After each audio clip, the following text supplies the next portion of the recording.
जी अस्सलाम वालेकुम। अच्छा वीवर्स, जैसा कि मैंने अपनी पिछली जो दो वीडियोस बनाई थी ट्रेडमार्क रजिस्ट्रेशन के हवाले से थी, वो उनमें पहली जो थी वो नेशनल लेवल पे ट्रेडमार्क कैसे रजिस्टर किया जाता है यानी इन योर होम कंट्री, और दूसरी जो थी आप अपने कंट्री में बैठे हुए इंटरनेशनली ट्रेडमार्क रजिस्टर करवाना चाह रहे हैं पूरी दुनिया के 193 कंट्रीज के अंदर। 193 मेंबर स्टेट्स हैं जो वाइपो के पैनल पे हैं, उनमें से किसी एक में या कलेक्टिवली सब में ट्रेडमार्क रजिस्टर करवाना चाह रहे हैं तो आप अपने होम कंट्री में बैठे हुए बआसानी करवा सकते हैं through an online procedure, electronic filing system के तहत। उसकी मैंने एक वीडियो बनाई थी। अभी ये एक तीसरी मेरी वीडियो पेंडिंग थी जो कि यूरोपियन आईपीओ के हवाले से है। अभी इसमें थोड़ा सा टेक्निकली आपको समझना पड़ेगा कि यूरोपियन आईपीओ क्या कोई अलहदा चैप्टर है और वाइपो कोई अलहदा चैप्टर है। तो ऐसा ही है। वाइपो का प्लेटफॉर्म यूज करते हुए आप अपने होम कंट्री से 193 ममालिक में से किसी एक में या कलेक्टिवली सब में आप अपना ट्रेडमार्क प्रोटेक्ट करवा सकते हैं। लेकिन अगर आप ईयूआईपीओ, यूरोपियन इंटेलेक्चुअल प्रॉपर्टी ऑफिस का electronic trademark filing system use करेंगे तो उससे ये फायदा होगा कि आप एक सिंगल एप्लीकेशन को लॉन्च करेंगे और आपका ट्रेडमार्क 27 कंट्रीज के लिए प्रोटेक्ट हो जाएगा। उसका ये फायदा है। और एक सिंगल फीस ही है जो कि सिस्टम €850 बता रहा है। इसके साथ आप कोई फास्ट ट्रैक कंपैटिबिलिटी के ऑप्शन लेते हैं, प्री असेसमेंट रिपोर्ट के ऑप्शन लेते हैं तो उसके €50 या €100 अलहदा से वो चार्ज करेगा। और लेट्स सपोज आप कोई एडिशनल क्लासिफिकेशन भी ऐड करवाते हैं उसमें, ठीक है।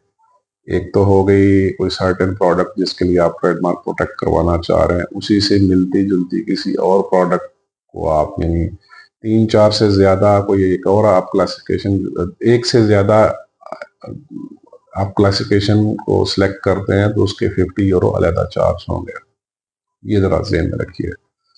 अच्छा, ये जो प्लेटफॉर्म है ना ईयू आईपीओ का, ये ज्यादा यूजर फ्रेंडली है, ज्यादा क्विकर है, ज्यादा फास्टर है। और इसमें सबसे मजे की बात जो नोट करने वाली है वो ये है कि साथ साथ सिस्टम आपको कंपैटिबिलिटी भी बताता है कि जो ट्रेडमार्क आप फाइल करने जा रहे हैं प्रोटेक्शन के लिए, आया वो यूरोपियन यूनियन के रूल्स रेगुलेशन के मुताबिक कंपैटिबल भी है या नहीं। एक तो ये साथ बता देता है। दूसरा, इसके अलावा प्री असेसमेंट रिपोर्ट भी जनरेट कर देता है कि आप जो ट्रेडमार्क फाइल करना जा रहे हैं, ज़ाहिर है वो आप फाइल जो लोगो है, जो मोनोग्राम है, जब अपलोड करेंगे वो उसकी कंपैटिबिलिटी भी बताएगा, प्लस प्री असेसमेंट रिपोर्ट भी जनरेट कर देगा। और ये भी बता देगा कि उसके साथ साथ उसके साथ के मिलते जुलते जितने भी ट्रेडमार्क्स हैं जो ईयू आईपीओ में 27 कंट्रीज में जो रजिस्टर्ड हैं उनकी डिटेल्स भी आपको दे देगा। प्लस उससे आपको ये पता चल जाएगा कि आपका ट्रेडमार्क और उन ट्रेडमार्क से कितना मिलता जुलता है, वो आप खुद भी देख लेंगे। लेकिन सिस्टम कहता है कि ये सिर्फ एक इंफॉर्मेशन है, ठीक है, ये नॉन एग्जॉस्टिव है, यानी ये एक सैंपल है, ठीक है, ये जस्ट एक इंफॉर्मेशन है और एज ए सैंपल है, विच इज नॉन एग्जॉस्टिव। वो लफ्ज यूज कर रहा है, नॉन एग्जॉस्टिव, एक सैंपल लिस्ट है, ठीक है। अच्छा, अपनी वीडियो के जो जब मैं इसको अपलोड करूंगा यूट्यूब पे तो उसके कमेंट सेक्शन में या डिस्क्रिप्शन में ईयूआईपीओ का जो इलेक्ट्रॉनिक फाइलिंग सिस्टम है उसका लिंक भी मैं शेयर कर दूंगा। प्लस ईयूआईपीओ, यूरोपियन कमीशन की जो इंटेलेक्चुअल प्रॉपर्टी ऑफिस है, उसकी वेबसाइट भी, ऑफिशियल वेबसाइट भी मैं उसका लिंक शेयर कर दूंगा, ठीक है।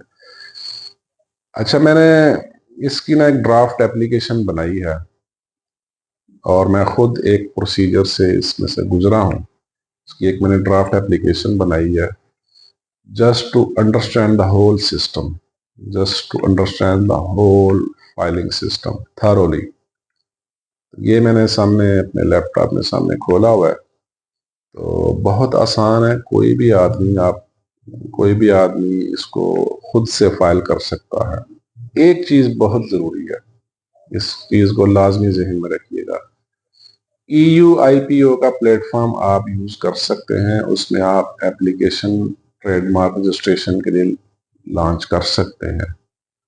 लेकिन अगर आप यूरोपियन यूनियन के नेशनल नहीं हैं, यानी if you are residing outside European union, तो आपको रिप्रेजेंटेटिव लेना ही पड़ेगा, इसके अलावा चारा नहीं है। हाँ, अगर आप इन 27 ममालिक यानी यूरोपियन यूनियन, आप किसी यूरोपियन यूनियन कंट्री में रह रहे हैं, तो आप इंडिविजुअली खुद से एप्लीकेशन फाइल कर सकते हैं। अगर आप यूरोपियन यूनियन से बाहर हैं, ये जो 27 कंट्री से बाहर रहते हैं, जैसे मैं पाकिस्तान में रहता हूँ, अगर मैं एप्लीकेशन फाइल करूंगा तो मुझे एक रिप्रेजेंटेटिव लेना ही पड़ेगा, जो मेरे बिहाफ पे मेरी एप्लीकेशन को वहां रिप्रेजेंट करेगा। और उसको मैंने अपने लॉगिन, जब मैं लॉगिन क्रिएट करूंगा, उसमें मुझे उसका नेम डिटेल सारी ऐड करनी पड़ेगी। ठीक है, ये ध्यान में रखिए। वाइपो में ये चीज नहीं है। वाइपो में आप खुद से एप्लीकेशन लॉन्च कर सकते हैं, खुद से एप्लीकेशन फाइल कर सकते हैं, पूरा procedure, but through your national level IPO platform. यानी अगर मैं पाकिस्तान में हूँ और मैंने वाइपो में एप्लीकेशन फाइल करना चाह रहा हूँ, तो एप्लीकेशन के पोर्टल पे फाइल करूंगा, उसके बाद मैं सबमिट करूंगा IPO पाकिस्तान के किसी एक ऑफिस में। ठीक है, और EUIPO में ये है कि आप डायरेक्ट फाइल कर सकते हैं, डायरेक्ट पेमेंट भी कर सकते हैं। अच्छा, सिस्टम पेमेंट भी करवा देगा आपकी, लेकिन अगर आपने रिप्रेजेंटेटिव सेलेक्ट नहीं किया तो आपको as per system automatically email आ जाएगी कि भाई please appoint your official representative to follow your application. ठीक है, ये लाजमी है। आप डायरेक्ट से खुद नहीं कर सकते, आपको रिप्रेजेंटेटिव लेना ही लेना है। हाँ, एप्लीकेशन सारी फाइल कर सकते हैं, पेमेंट भी कर सकते हैं, और पेमेंट गेटवेज बड़े अच्छे हैं, बहुत ही सिंपल पेमेंट गेटवेज हैं। इसमें बैंक ट्रांसफर की भी ऑप्शन है, यहाँ से बैठे आप बैंक ट्रांसफर, यानी जो स्पेनिश दो बैंक्स हैं स्पेनिश, उनके डायरेक्ट जो IBAN नंबर है, उसमें आप डायरेक्ट अकाउंट में पैसे ट्रांसफर कर सकते हैं। उसकी जो फीस है 900 यूरो, 950 यूरो बनती है। ठीक है, ये बड़ा सिंपल है। अच्छा गाइस, मैं ना अभी सीधा एप्लीकेशन पे जाता हूँ, क्योंकि मैं अननेसेसरी बातें नहीं करना चाह रहा। सिंपल सिंपल बताता हूँ, वैसे ही सेल्फ एक्सप्लेनेटरी है और बहुत सिंपल है। आपने सबसे पहले अपना लॉगिन क्रिएट करना है। ठीक है, और लॉगिन वेबसाइट का लिंक मैं कमेंट सेक्शन में दे दूंगा। लॉगिन क्रिएट करो, उसमें आप रिप्रेजेंटेटिव भी सिलेक्ट कर सकते हैं।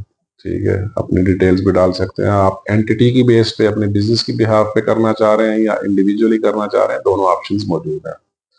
लॉगिन क्रिएट करने के बाद आपको एक ईमेल आ जाएगी, आप अपना ईमेल खोल के उसमें जो लिंक दिया होगा उस पर क्लिक करेंगे तो एक्टिवेट हो जाएगा, आपका अकाउंट एक्टिवेट हो जाएगा। उसके बाद आप फाइलिंग सिस्टम में चले जाएं। बहुत ही सिंपल है।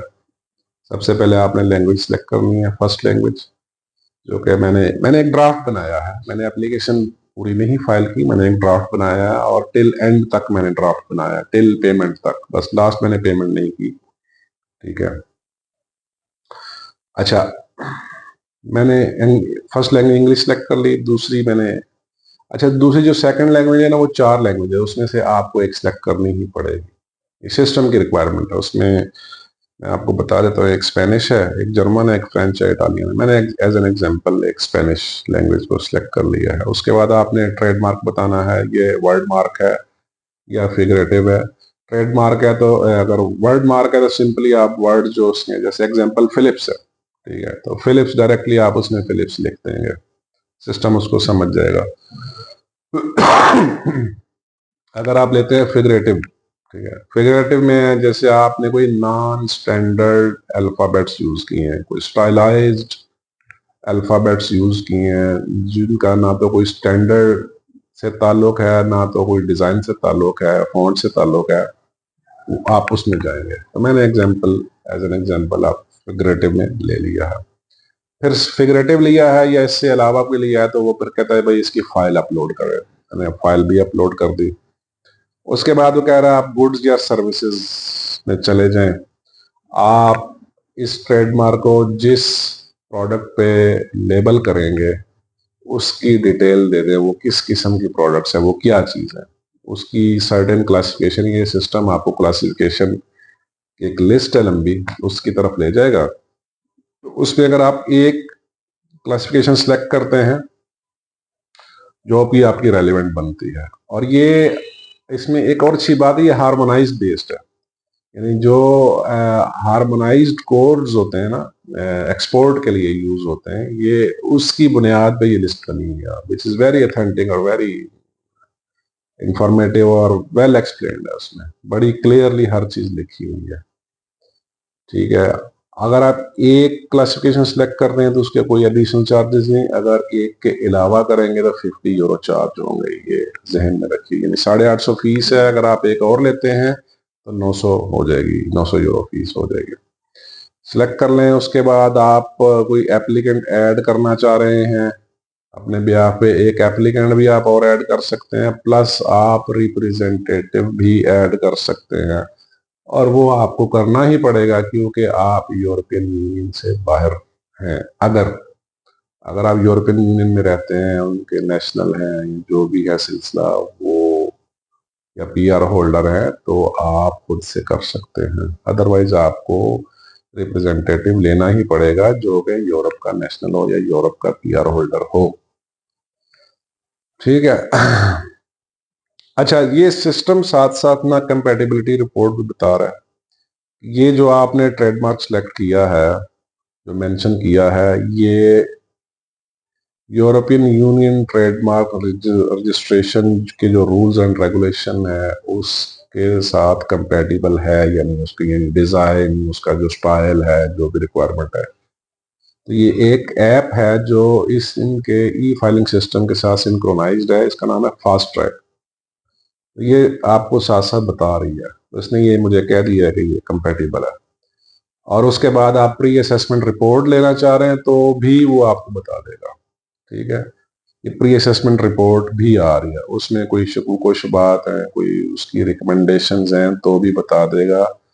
इसके अलावा आप सेटिंग्स में जाइए, सेटिंग में जाके आप सर्च रिपोर्ट ऑन कर दीजिए, एनफोर्स फास्ट ट्रैक उसको ऑन कर दीजिए, कोई क्लेम्स हैं वो ऑन कर दीजिए, प्री असेसमेंट चेक ऑन कर दीजिए। चारों ऑप्शंस आप ऑन कर दें, सिस्टम आपके लिए तमाम आसानियां प्रोवाइड कर देगा। यानी प्री असेसमेंट रिपोर्ट्स भी दे देगा, कंपैटिबिलिटी भी साथ चेक कर देगा, और फास्ट ट्रैक को भी ले लेगा, और कोई claims for type of marks हैं वो भी मेंशन कर देगा, प्लस प्री असेसमेंट चेक्स भी बता देगा, रिपोर्ट भी दे देगा, फुल रिपोर्ट होगी।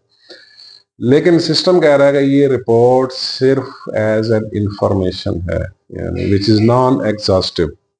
ठीक है, ये सिर्फ एज एन इंफॉर्मेशन है, ये एक सैंपल रिपोर्ट है, ये डिटेल्स नहीं है। तो ये है। उसके बाद सिग्नेचर में चले जाएं आप, अपना फर्स्ट नेम तो सिस्टम ऑलरेडी ले लेगा, सर नेम भी ले लेगा, कैपेसिटी ऑफ सिग्नेटरी, एप्लीकेंट जो भी है, इसको आप पीडीएफ में रिव्यू कर लें पूरी रिपोर्ट को, बहुत सिंपल है। और गो टू पेमेंट्स चले जाएं। पेमेंट्स करने के से पहले सिस्टम एक बार फिर कहेगा कि एज लॉन्ग एज आप यूरोपियन यूनियन से बाहर हैं, बाहर के नेशनल हैं, बाहर में रहते हैं यूरोपियन यूनियन से, तो आप अपना एक एजेंट अपॉइंट करें, अपना रिप्रेजेंटेटिव अपॉइंट कीजिए और उसकी सिस्टम में डिटेल डाल दीजिए। लेकिन फिर भी आप प्रोसीड करना चाह रहे हैं तो मोस्ट वेलकम, आप प्रोसीड कर सकते हैं, बट एज पर प्रोसीजर। इसमें एक बहुत बड़ा बट है, ठीक है, वो ये है कि एप्लीकेशन भी आपकी फाइल हो जाएगी, पेमेंट भी हो जाएगी, सारा प्रोसेस कंप्लीट हो जाएगा, ऑटोमेटिकली फिर आपको जो ऑफिस है वो आपसे रब्ता करेगा, एक ईमेल भेजेगा, आपको कोई इन्फॉर्मेशन भेजेगा, भाई अपना एजेंट जो है वो अपॉइंट कीजिए, अपना रिप्रेजेंटेटिव अपॉइंट कीजिए, अदरवाइज आपकी एप्लीकेशन जो भी है होल्ड हो जाएगी, या जो भी सिलसिला होगा। यार उस तरफ मैं नहीं गया, लेकिन सिस्टम ये कह रहा है बी केयरफुल। ठीक है, और एक बात खास याद रखिए, इसमें कोई रिफंड की ऑप्शन नहीं है। आपने कोई मिस्टेक कर दी तो कोई पेमेंट रिफंड नहीं होगी, क्योंकि सिस्टम साथ साथ कंपैटिबिलिटी भी बता रहा है, प्री असेसमेंट रिपोर्ट भी दे रहा है, यानी हर लिहाज से सेफ और ट्रांसपेरेंट है। यानी इस हद तक कि जो प्री असेसमेंट रिपोर्ट है उसमें आपके ट्रेडमार्क से मिलते जुलते जितने भी ट्रेडमार्क्स हैं यूरोपियन यूनियन में रजिस्टर्ड हैं, उनकी डिटेल्स भी साथ साथ ट्रेडमार्क की पिक्चर के साथ देगा आपको, कि भाई ये चेक कर लें फी पे करने से पहले कि आपका ट्रेडमार्क इनसे कुछ मिलता जुलता तो नहीं है, कोई मसला है तो अभी रुक जाएं, एहतियात करें और फिर देख के आगे चलें। बहुत ट्रांसपेरेंट है, very nice, very quicker, very fast और वेरी ट्रांसपेरेंट। ठीक है, तो ये थी। उसके बाद अगर आप यूरोपियन पीआर होल्डर हैं, नेशनल हैं, तो आप इजीली पेमेंट कर सकते हैं। पेमेंट तो खैर अगर आपने एजेंट अपॉइंट किया हुआ है, अपना रिप्रेजेंटेटिव, उसकी डिटेल्स डाली हुई हैं, तो पेमेंट आप यू खुद यहाँ से पाकिस्तान से भी कर सकते हैं। स्पेन के 2 बैंक अकाउंट्स हैं, उनके डायरेक्ट अकाउंट ट्रांसफर भी कर सकते हैं, डेबिट कार्ड से भी कर सकते हैं, क्रेडिट कार्ड से, यूनियन पे बहुत सारे गेटवेज दिए हुए हैं, which is safe and secure, कोई इसमें मसला नहीं है। तो व्यूअर्स, ये थी आज की video about European intellectual property office के हवाले से। कोई भी बिजनेस ऑनर इंटरेस्टेड हो तो इट्स वेरी सिंपल, आप यहाँ से बैठ के कर सकते हैं, लेकिन आपको रिप्रेजेंटेटिव अपॉइंट करना पड़ेगा जो कि यूरोपियन यूनियन का नेशनल हो या पीआर होल्डर हो, परमानेंट रेजिडेंट हो, इस तरह का। तो बहुत शुक्रिया जनाब, वस्सलाम, आपका दोस्त Faqir Ahmad Cheema. Thank you very much.